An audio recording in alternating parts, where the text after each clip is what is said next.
welcome to today's webinar. My name is Tyler Reid. I'm the Manufacturing Application Manager here at GoEngineer. And today's CAMWorks topic is an introduction to 3D machining, creating and applying and tweaking 3-axis toolpaths.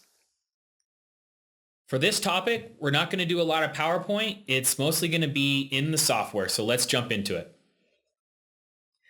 I've got a handful of example files, and I want to use these example files to show you, firstly, how to create 3-axis features and how to apply roughing, semi-rough, and finish passes to those features. And then we're going to get into a discussion on how to choose the correct finish passes or finish operations based on the goals of your particular part. We're going to talk about some tips and tricks and workflow kind of pointers that I feel like help me as a programmer apply 3-axis toolpaths more quickly.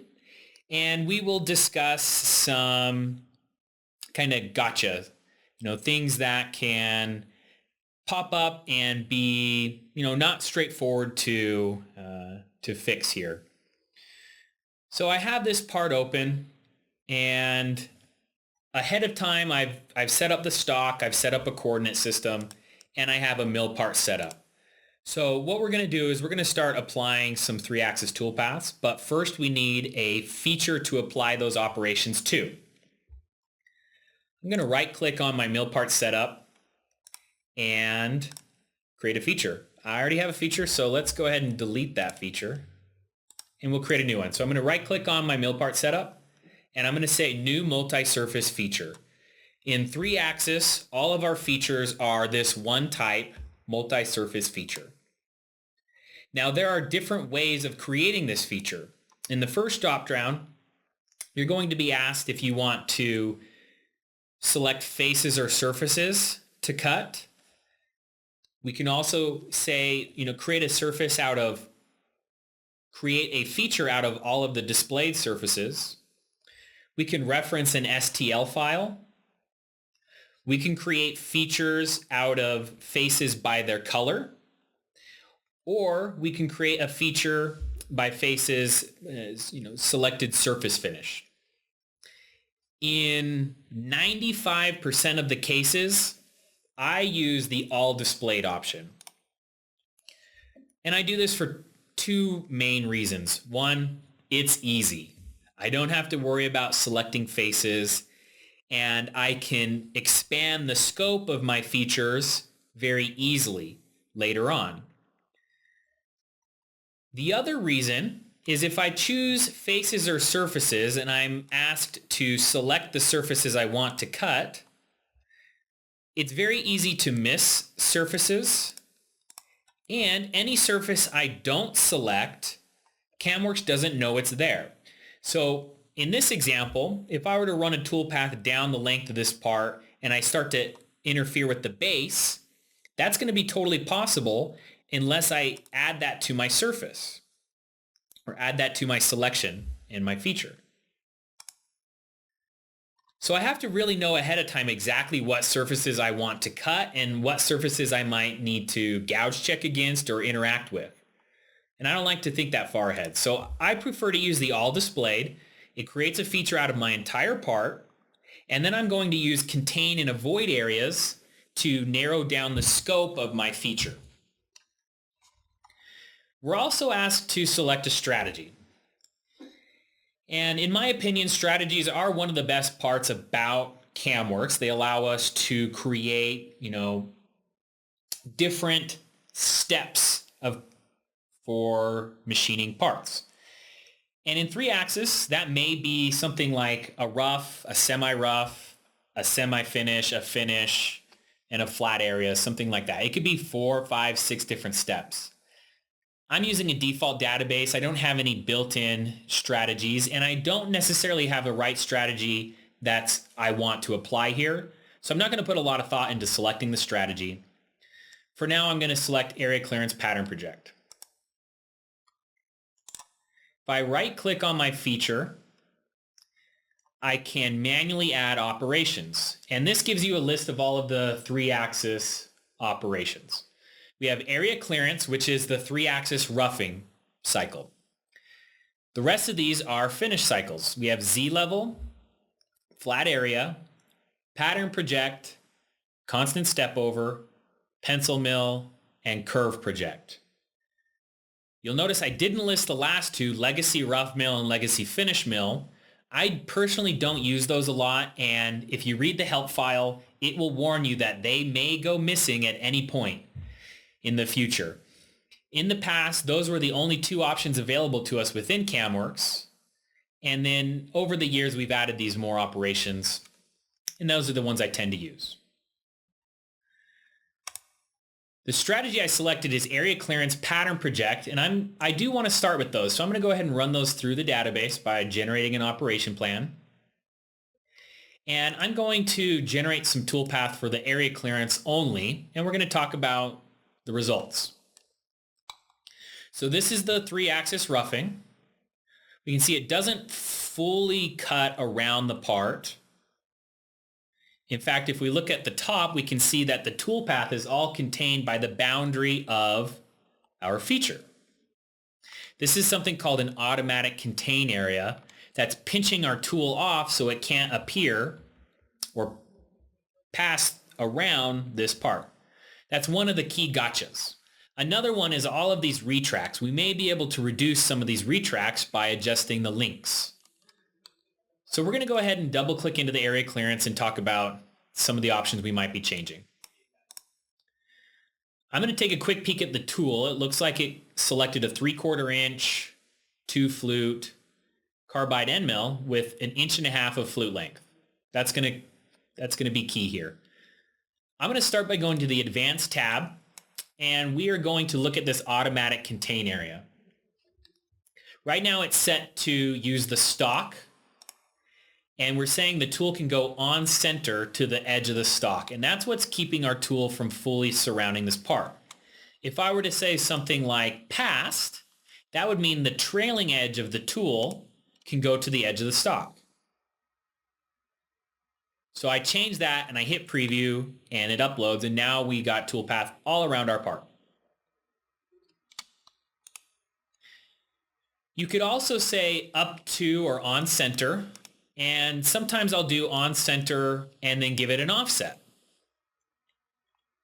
If I do on center and give it an offset, that means that I won't get any air cutting outside the part in a scenario like this.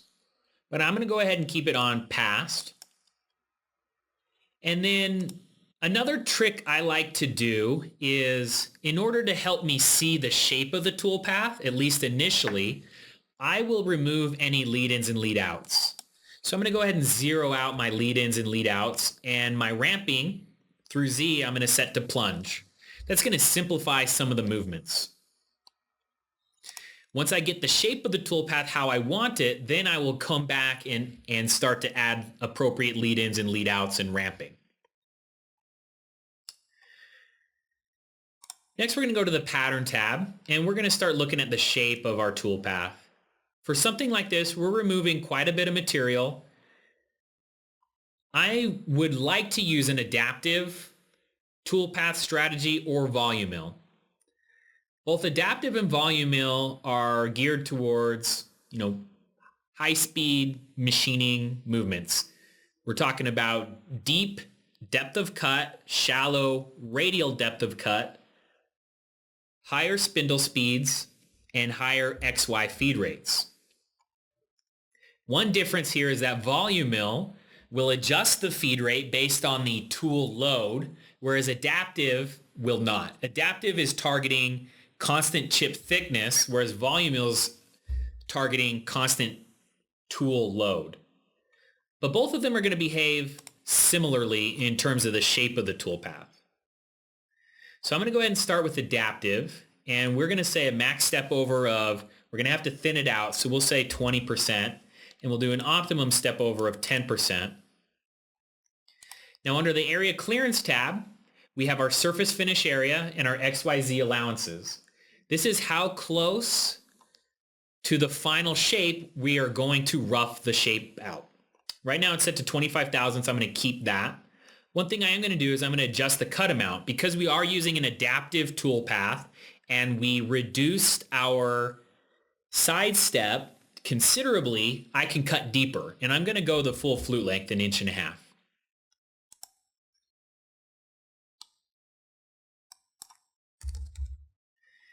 All right, I'm going to go ahead and preview this.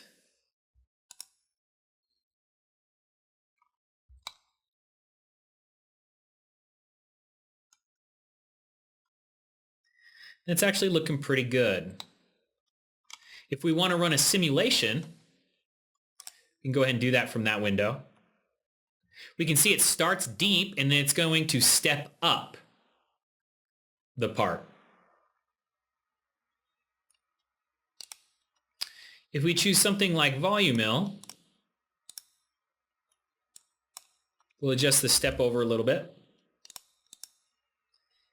And we will reduce the XYZ allowances just a bit. We're going to get a little bit tighter.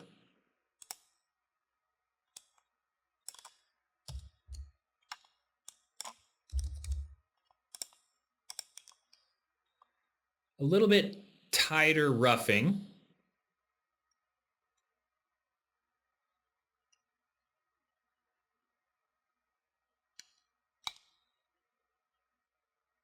And we're going to see a very similar outcome. One thing I can do here is I can set the cut amount at, something like 0.1, but the max cut is 1.5. So what it's going to do is it's going to start with 1.5 inch deep cuts, and then as it steps up, it's going to step up in 0.1 increments. And those increments are going to be critical to, the size of the steps, the size of the scalloping left after this rough pass. So if we simulate this,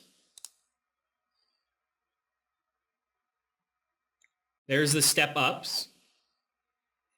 Because we are doing shallow depths of cut radially, we're going to be able to up our feeds and speeds 3 to 4x over conventional toolpaths. Now, I'm not going to touch on feeds and speeds, but I will say if you're using volume mill, we are able to use the volume mill technology expert to create appropriate feeds and speeds based on our work holding, our machine taper, the material, things like that. So I'm going to go ahead and accept this roughing. And I might add a second pass of roughing with a ZLevel. Something that's going to finish it a little bit tighter. So I'm going to come back to my feature and I can add an additional 3-axis mill operation. I'm going to use ZLevel. Now when I add it manually like this, it's going to ask for the tool selection.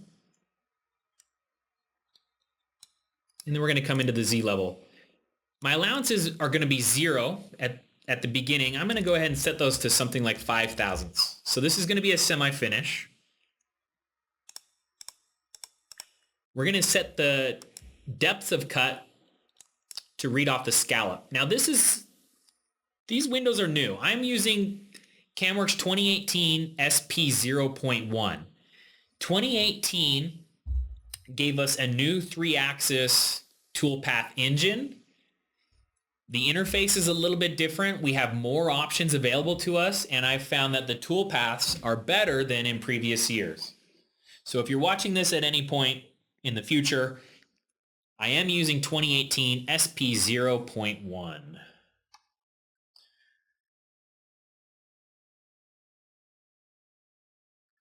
So I'm not going to add any contain or avoid areas at this point. I am going to zero out my lead-ins and lead-outs.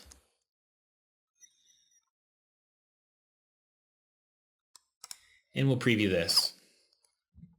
Now what ZLevel is going to do is it's going to take a cut in a plane in Z and then step down and take a cut, step down and take a cut. Notice how it is dipping into these surfaces because they are part of my feature. If I wanted to prevent that, I could cap those with another surface, and we might do that in a bit here. I'm happy with that. Now, If I had set that to a 0 allowance, this may be acceptable for this part, but the scalloping control is not great. As you're using the 3-axis toolpath options, you're going to notice that the more information you supply CAMWorks, the better the toolpaths are going to be. There are some toolpaths that are projection based, and you just tell it, cut this face. And then there's other toolpaths that are more surface based, and they're going to ask you for guide curves. Those will tend to give you better surface finish and more control over things like the scallop size. ZLevel, you don't have a lot of control, and you're kind of beholden to the shape of the feature. Now, if I wanted to get a great surface finish on this surface, I'm probably going to have to use a toolpath that would allow me to read in guide curves. And Pattern Project will let me do this. Now, if I were to apply a Pattern Project toolpath right off the bat, we're going to say slice. This is going to be a zigzag. If I don't add contain or avoid areas, I'm not going to get great scallop control. This area on the sides here is going to be very poor surface finish. So I'm going to have to do a couple things. One, I'm going to have to add a contain area to narrow down the scope. And then I'm going to use a different type of toolpath, probably flow line, which is going to prompt me for some guide curves. And that's going to give me more control, better toolpath. So to add a contain area, I usually just right click on the operation I want to add it to. We'll say contain area. You can use sketches or faces. I'm going to go ahead and select that face. So we're essentially saying we're going to keep the tool in this highlighted area. We do have control over what portion of the tool is contained. We can say the leading edge or the center or the trailing edge. I'm going to go ahead and say center. And then I'll actually offset it a little bit as well. I'll give it a little bit more room to breathe. Let's say 30 thousandths. We'll grow that. So the center of the toolpath can approach that threshold. And then I'm going to select flow line. Well, let's run the slice first. Let's see how this adjusts that toolpath. So we're getting there. We can see these ramping movements. Those kind of muddy the waters, and these are the reasons why I like to zero out my lead-ins and lead-outs and set ramp to plunge. It just helps me read the shape a little bit better. Okay. The rapid movements here are tied to what's called the link distance. So notice in the center, we get this nice spline curve linking the two passes, but over here on the sides, it rapids up to the clearance plane. That link there can be controlled using this max link distance. This is a threshold. If my link distance is below this value, it will connect with the spline curve. If it's above this value, it will rapid to the clearance plane. So this value is something you're always going to be tweaking based on your model. Typically, you're going to want something around the size of your tool or kind of tied to your Stepover size, but it always does vary. I'm going to go ahead and say 1 inch because I don't want any links in this. I think I can keep the tool down entirely. I'm starting to like the shape at this point. So I'm going to come to the pattern tab and I'm going to adjust the Stepover based on the scallop size, and I'm going to say a scallop of 5/10 thousandths. Notice I'm changing 1 or 2 things and hitting preview.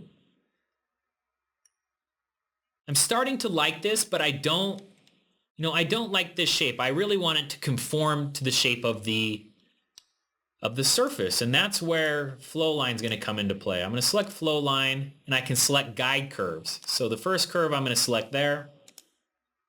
The second curve I'm going to select here. And then I can choose if I want to cut along the curves or across the curves. So if I choose along, I'm actually going to end up with the toolpath turned 90 degrees or so. And that may be what I want. If I want it across,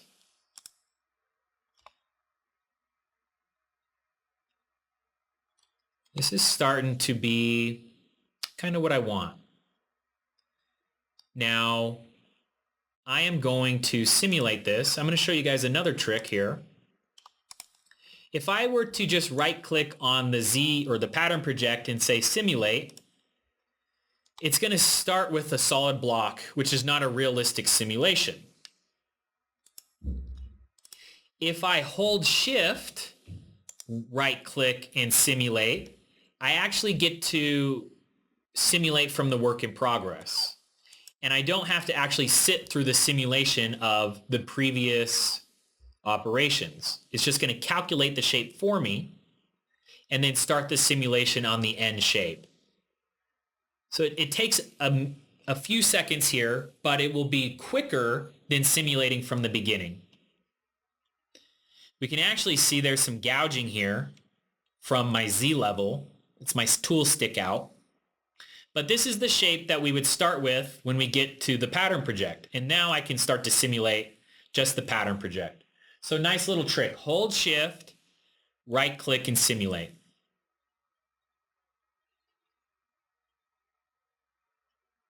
So it's looking pretty good. At this point, I can run a comparison.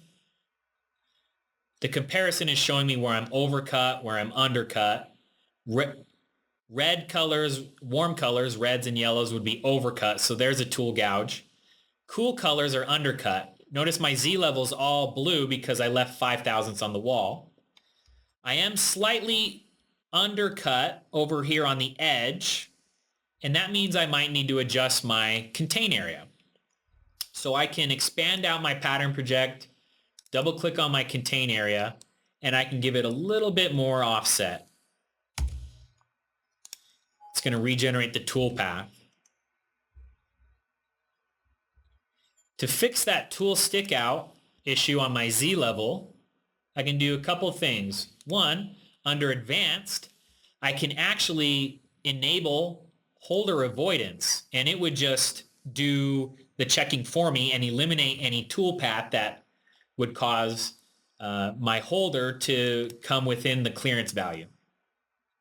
Instead, I'm just going to increase my tool stick out under my mill holder tab. I'm going to say it's 1.75 inches and just visually confirm that we're not going to have a problem. It's very close, 1.85. Cool. But we do have that holder avoidance, which is very nice.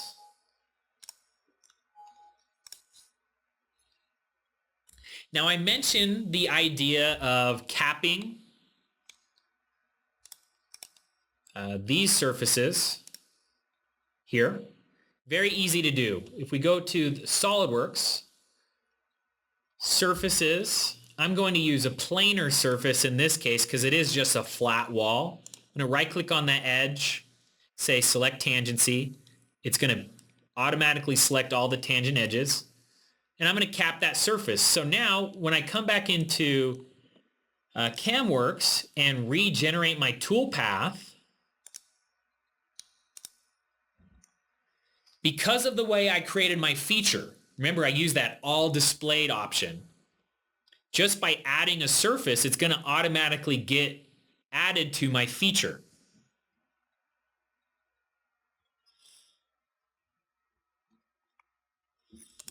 So notice now my Z-level doesn't dip in, and my area clearance doesn't dip in either. If I'm happy with the toolpath at this point, I can hide the surface if it's confusing me. But if I hide it and I regenerate the toolpath, they will start to dip in again. So I would have to show it. Nice little trick there. I don't have to recreate the surface or adjust the surface because I use the all displayed option. Let's jump into another file. Here's an example of another type of file where it might not be clear as to what type of 3-axis operation we want to start with, but we are going to use the same workflow. We're going to create a multi-surface feature using the all displayed option. I'm not going to worry about the strategy, and I'm not going to worry about roughing this out. I'm just going to worry about the finish passes right now. I'm going to manually add them. I want to address two areas. I want to address these surfaces, these outer surfaces, and the inner boundary. We'll start with the inner boundary. Now, in order to create an avoid area or a contain area, I can use surfaces like I did in the prior part, and I can use sketches. Now, a lot of time, if I have a lot of surfaces like this, I prefer to use sketches. So I'm going to go ahead and start a sketch on this surface. And I'm going to start selecting these outside edges. I'm going to use the select tangency trick again. It's not going to pick up everything because these aren't all tangent. So I'm holding Control and I'm selecting multiple edges. Make sure you get all the small ones.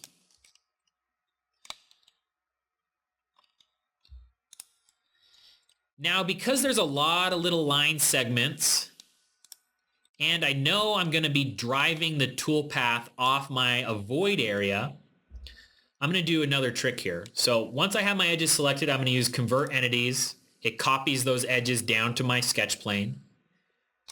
I'm going to convert this to a fit spline. So I'm going to highlight my edges in my command search. I'm going to start typing in fit spline. And I'm going to replace this with a single spline. Since it is not well defined, I'm going to just make that fixed. Cool. Now let's add an operation. In this case, I want to cut inside my sketch. That surface is very organic shaped. It's got shallow slopes. It's got steep slopes. It's very interesting surface. And in situations like this, I like to use the constant step over type of operation. So I'm going to go ahead and choose a 1/4 inch ball nose. And again, we're going to start with our entry retracts, zero those out. Get rid of our ramp. For the constant step over area, this is where we set our allowances. We're gonna finish this to size. Our cut amount is our step over. We're gonna say about 30 thousandths to start with.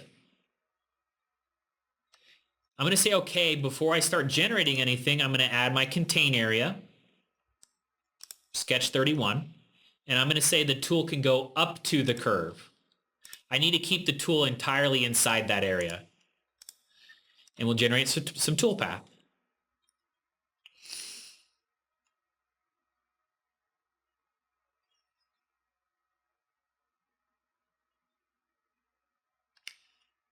Boom, that's looking pretty good. Now you can see I didn't have to add a lot of information, and we do get some interesting toolpaths in here. That's a function of this constant step over trying to conform in shape to this spoon mold. Okay, very difficult to get any sort of toolpath in here that's not going to have some of these hard moves. Now, if this was a production setting and I really needed the smoothest mold possible, I might make some changes to this. But if this is just my part and I'm just going to do one of them, then I might do some hand finishing or even tighter step overs to either accommodate for these or fix this after the fact. But we do have just a few things here and there, like these. That constant step over is very easy to apply, but we don't have a lot of control over it. To do this outer boundary, I'm going to have a combination of a contain and avoid area. So I do already have a sketch in my SOLIDWORKS feature tree called contain area, which is the same sort of fit spline tied to these outer edges. I'm going to add another operation. This time I'm going to use the pattern project. And I'm thinking flowline is going to be the best fit again. Flowline I love because I can add my two guide curves and get very smooth tool paths. if you're doing any sort of radius around a part, this pattern project flow line is going to be your best option. Flow line. Now curve 1, I'm going to use my sketch, and we're going to say the tool can go, this is a guide curve, so guide curve, curve 2 is the second sketch. Our step over is going to be by the scallop, and we'll say 5/10. And we'll preview that. By using the fit spline rather than the multi-segmented sketch, I feel like I get smoother tool paths. It's not super necessary. It's just one of those things that I found really helps converting your lines to split lines. If we zoom in here, we can see this is a beautiful tool path.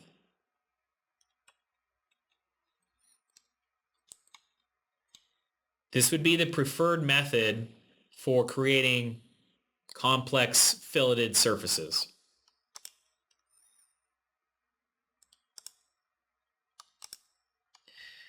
For organic, kind of oddly shaped surfaces where there's no clear offset curve or guide curve, then constant step over is a great fit for you. Constant step over adjusts the step over in X, Y, and Z. So the XY step over will be tighter in areas where the slope is steep, and it will be wider in areas where the surface slope is more shallow. Let's jump into another part here. Circular parts, we tend to treat them a little bit differently. I still like the pattern project option. So I have a surface here already. We're going to add a pattern project. We're going to do the center bowl and then the outer bowl, and we're going to do 2 different tool paths. So I'm going to choose my 1/4 inch ball nose. And for the first area, we're going to do this bowl shape, and we're going to use a spiral. We can set the 0 on the spiral by selecting a curve.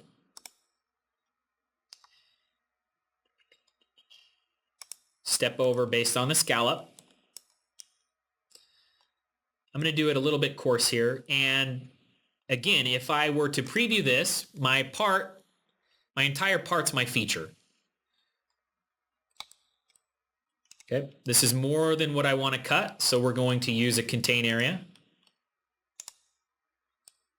And in this case, I'm not going to draw a sketch. I'm just going to use an edge on the model, and we'll say that the tool can go on this curve and let it regenerate. I think spiral would be an appropriate fit for this. We're going to not end up with a little nub of material there. Here's our ramp angle into the spiral. So let's get rid of that. Let's tighten up the step over here.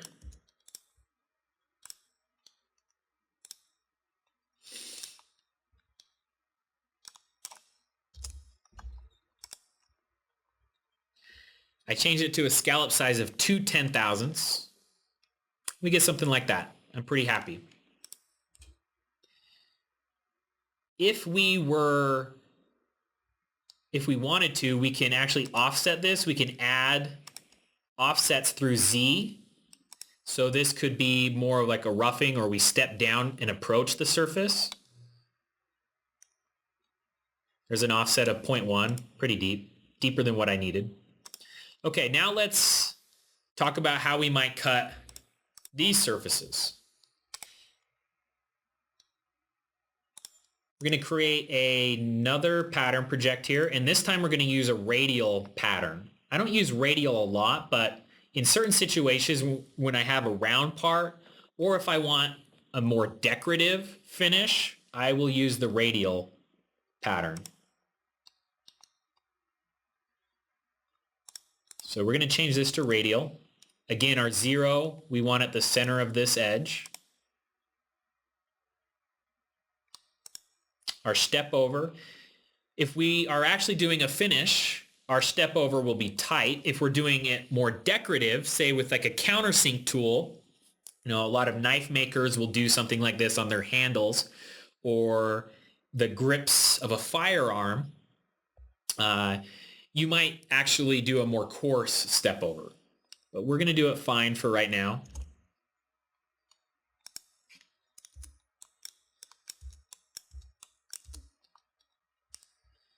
And we are going to add an avoid area.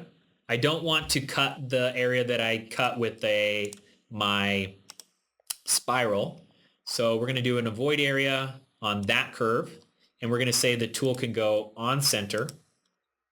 That's going to keep the inside from generating. We might have to play with the automatic contain area on the outside to give the tool room to dip down this surface. Okay, so radial moves, kind of from the middle outward. I'm liking the shape of this, but I need it to dip down farther. I need to give it room. The automatic contain area is preventing it from doing that. It's pinching it off. So we're going to go to advanced, and we'll say the tool can go, if I say past, that might actually give it too much room. It might dip down too far. So usually I'll say on center and give it an offset. This is probably too much. I can cut the majority of this with just a 2-axis part perimeter feature. So we're going to say on center and then give it an offset. And that offset you might play around with. You'll get a feel for where you want that offset to be based on the part geometry and your tool size. Beautiful.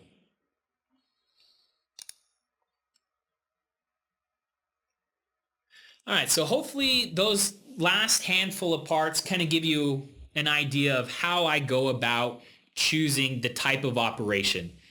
First thing I ask myself is, how much control do I want over the toolpath? If I want a lot of control, then I'm going to choose an operation and a pattern that's going to ask for guide curves. I also look at the geometry of the part, and I want my pattern to, be congruent or compatible with the shape.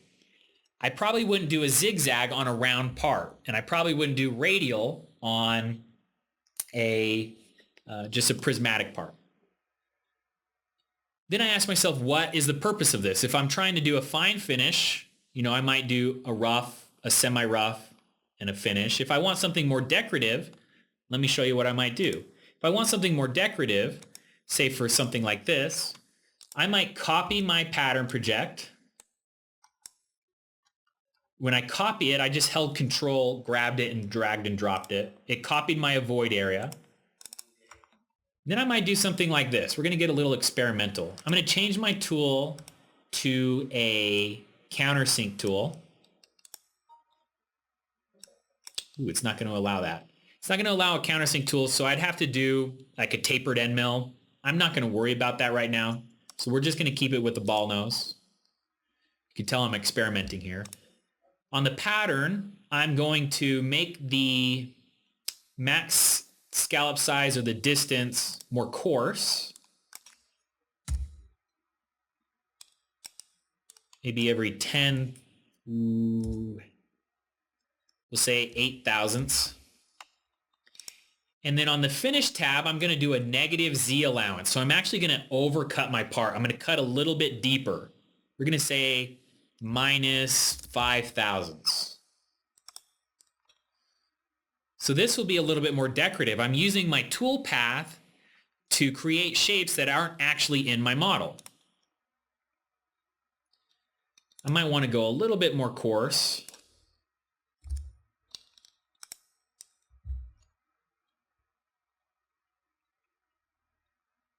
Yeah, something like this. Okay, now I'm going to shift, simulate.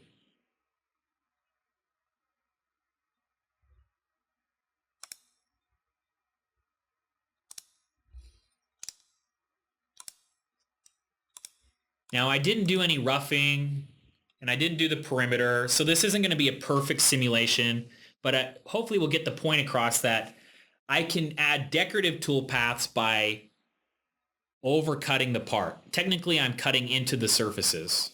So this would be the start of the toolpath, and then it's a little bit dirty here, but we can see we've got these scallops that I can control the size of.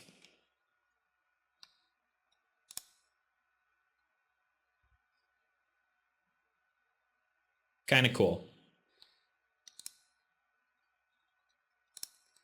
The last type of operation I want to show you is pencil mill. We use pencil mill to help us get really tight corners, tight radiuses in our corners of our model. I'm going to create a new feature, all displayed. I'm just going to manually add a pencil mill. Pencil mill is fairly easy to use. I don't know if I have the correct tool size. Oh yeah, I do have a 16th inch ball nose, so we're going to go ahead and use that. And then without touching anything, I'm going to preview this. And what's going to happen is CAMWorks is going to look for any tight corners and run a tool along those tight corners.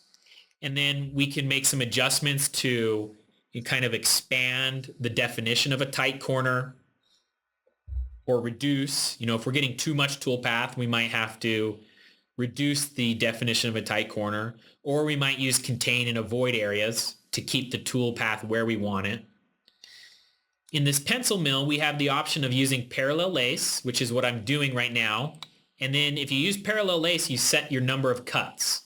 And it's going to do these number of cuts up each side of the corner. Okay? So the idea here is that we would have already roughed this out. We would have done our finished passes, and now we just want a tighter corner. If I do something like trace, it's just going to run one tool path along the corners. So it all just depends on your tool size and what you're trying to go after. Just the one tool path there. Now, areas like this where it's kind of, it's pulling up where you wouldn't expect it, that's a link. We talked about those. We talked about setting a max link distance. What's happening here is it's seeing a gap in its tool path based on the slope of the wall and the corner. And it's saying the gap is above 50 thousandths in this case. So it's going to rapid to clearance. What we need to do is we need to allow it to create links larger than 50 thousandths in this case. And I'm going to go ahead and give it a number like 1/4 inch maybe, and then we'll preview this. If you are seeing too many rapids, your max link distance is probably too small. And we need to go larger, it looks like.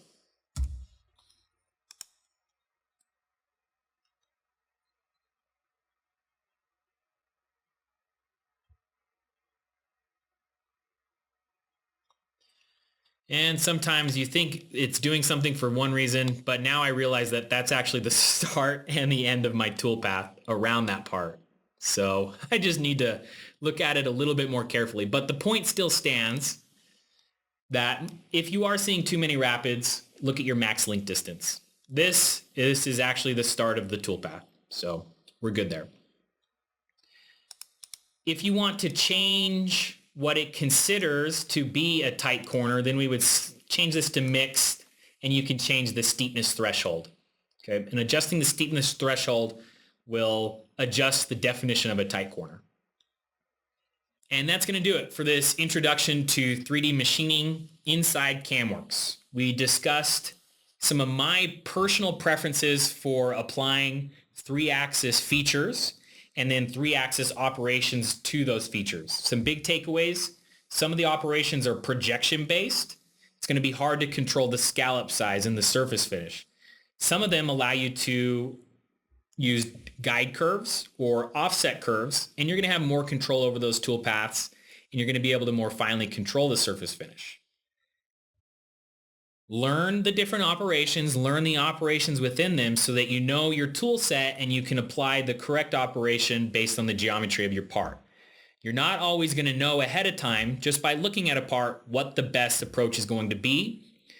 So by using that all displayed option to create your feature and going back and adding more operations and using contain and avoid areas to rein in your toolpath is going to give you probably the most optimum workflow to getting to where you want to be as fast as possible.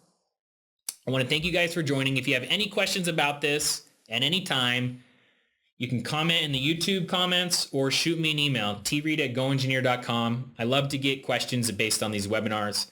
Thank you guys for joining, and we'll catch you next time.